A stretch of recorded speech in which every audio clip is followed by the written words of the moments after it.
Hello guys, andito na naman tayo sa bagong episode ng Pinoy Movies Then and Now, at ang pelikula natin ngayon ay ang Adan Ronquillo, Tubong Cavite, Laking Tondo, isang action, drama at romance movie na pinalabas noong 1993. Halika't tignan natin ang mga edad at totoong pangalan ng mga paborito nating artista sa taon na inilabas ang pelikula at sa taong kasalukuyan. Guys, bago natin simulan ang video, please like, share and subscribe. Salamat! Adan Ronquillo, edad noong ipinalabas ang pelikula 27, ginampanan ni Jose Mari Mortal Bautista, edad ngayong taon 58 at isang senador.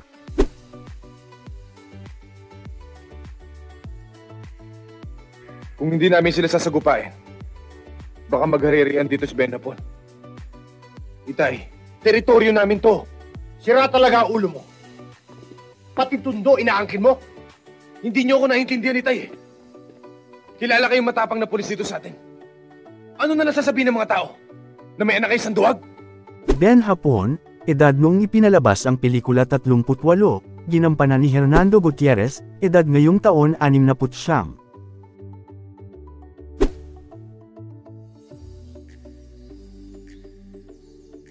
Oh, ano pa yung tinatanga-tanga mo dyan? Nasa morgue na ho si Kapitan eh. Pinatay ni Adan.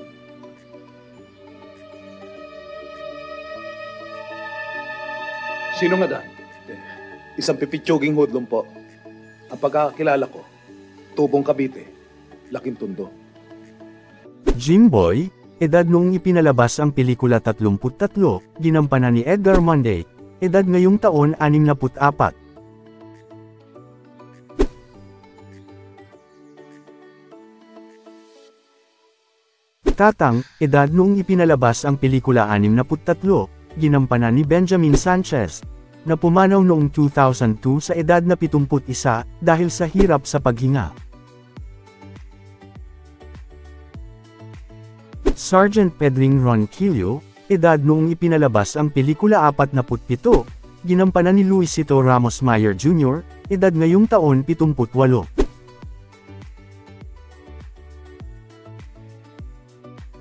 Ilang beses ko lang sinabi sa inyo, walang mabuting pupuntahan ang barkadahan ninyo.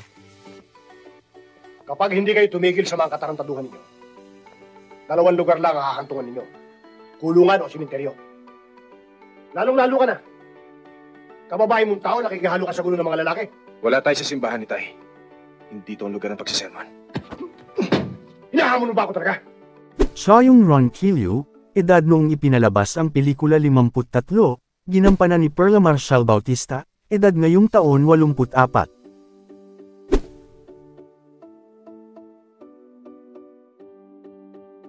Carla, edad noong ipinalabas ang pelikula 19, ginampanan ni Cheryl Rose Ana Marie Sonora Cruz, edad ngayong taon 50.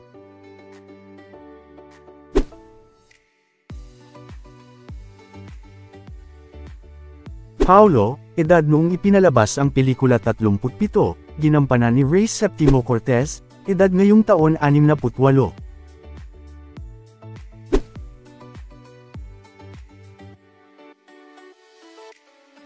Chief Herrera, edad noong ipinalabas ang pelikula 50, ginampanan ni Fernando Calipo Jr., na pumanaw noong 1995 sa edad na 52 dahil sa atake sa puso.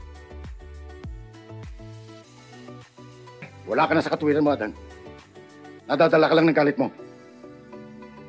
Kuya! Adan! Huwag mong kalimutan na kapiling ang batas. Kapag may inutang kang buhay, kalimutan mo nang may pangalawa kang ama.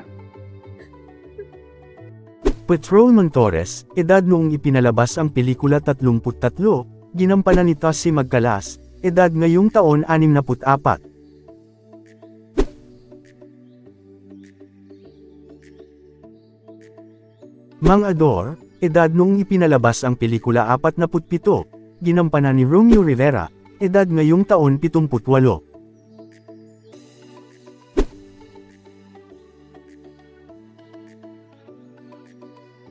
Zoilo, edad noong ipinalabas ang pelikula 30, ginampanan ni Ricardo Aranda Celona, edad ngayong taon 61.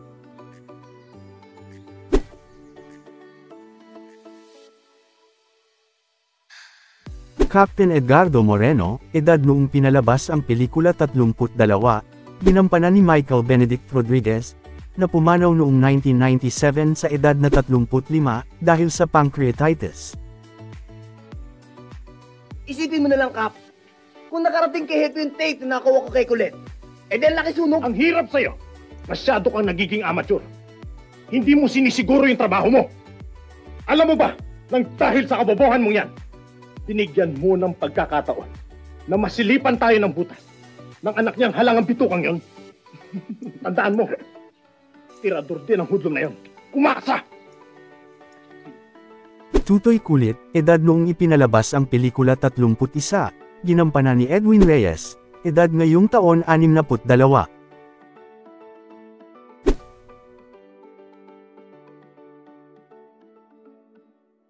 Lolo Panyong, edad noong pinalabas ang pelikula 69, ginampanan ni Ruben Matias K.Ari, na pumanaw noong 1994 sa edad na 70 dahil sa komplikasyon dulot ng diabetes.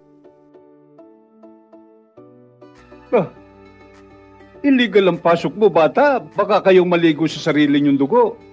Gago ka pala eh!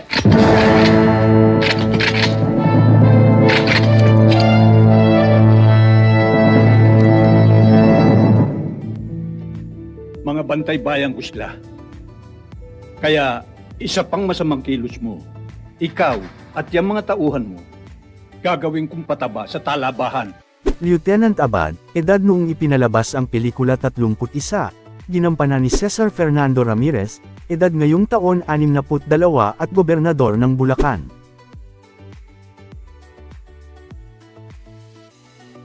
Joey, edad noong ipinalabas ang pelikula 48, ginampanan ni Joey Padilla, edad ngayong taon 79.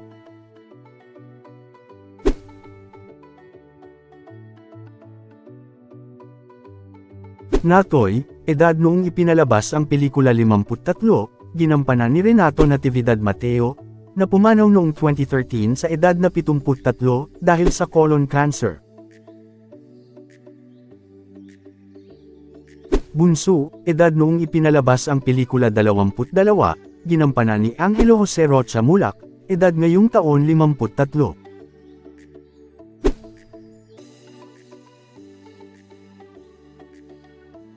Bombay, edad noong ipinalabas ang pelikula 49, ginampanan ni Rene Domingo Hawkins Sr., na pumanaw noong 2014 sa edad na 70 dahil sa natural death. Patrolman Bel-Ero, edad noong ipinalabas ang pelikula 47, ginampanan ni Vic Bel-Ero, edad ngayong taon 78.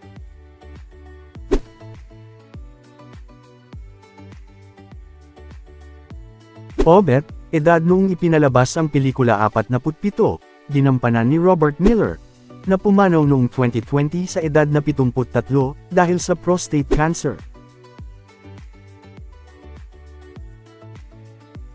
Boy Baba, edad noong ipinalabas ang pelikula 47, ginampanan ni Telly Babasa, edad ngayong taon 78.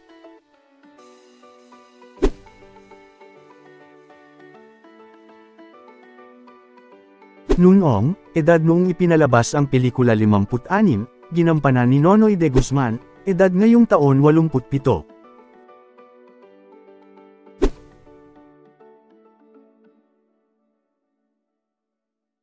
Cesar Moreno, edad noong ipinalabas ang pelikula 46, ginampanan ni Ronaldo James Gibbs, na pumanaw noong 2023 sa edad na 76 dahil sa gunshot wounds sa kanyang ulo.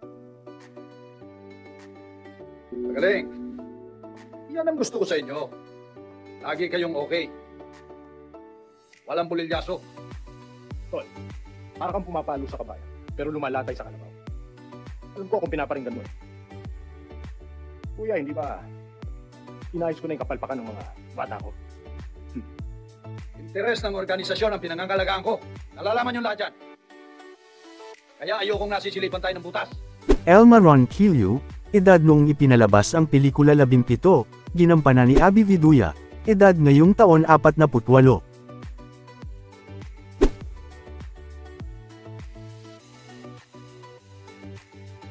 Patrolman Cadsawan, edad noong ipinalabas ang pelikula 41, ginampanan ni Policarpio Yoro Cadsawan Jr., na pumanaw noong 2011 sa edad na 50.